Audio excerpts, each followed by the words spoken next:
Well, attention turns this month from the macro to the reporting season. Obviously, a lot of enthusiasm post-Trump, buoying markets, pushing it higher, but certainly now we're going to see whether or not that's going to translate into actual tangible earnings when company reports their results in February. So key this reporting season for us is that profitability is improving beyond just resources. With the market trading on about 16 times currently, looking for about 11% earnings growth, it is fairly expensive by historical standards, where the market tends to trade at around closer to a market multiple of about 14 times with this level of earnings growth. Further to this, if we look just beyond the resources sector, earnings momentum is still fairly weak across most subsectors, particularly the industrials, which is where we need to see a bit of an earnings turnaround, or particularly earnings improvement, if we are to see that cyclical recovery, which we're expecting out of this expectation for higher growth. So for us, for stocks to outperform from here, it's really coming down to whether or not management is comfortable with the outlook for growth, and also whether or not companies are willing to reinvest in this at this point in the cycle.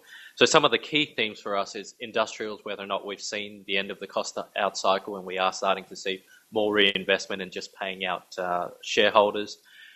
In retail, we're looking to see an improving Christmas spending period. Well, we're hopeful of that, but certainly some of the signs aren't looking good. But also the guidance post the Masters exit as well, and that housing momentum still continuing to tick along. We're also looking for some capital management surprises, particularly from BHP and Rio and some of the large cap resource companies, given improving and firmer commodity prices. We think balance sheets are reasonable at this point in the cycle, so certainly think there's a bit of upside surprise there for increased dividends. We're also looking for the foreign earners to see whether or not the US dollar earnings and earnings across different geographies are actually starting to improve.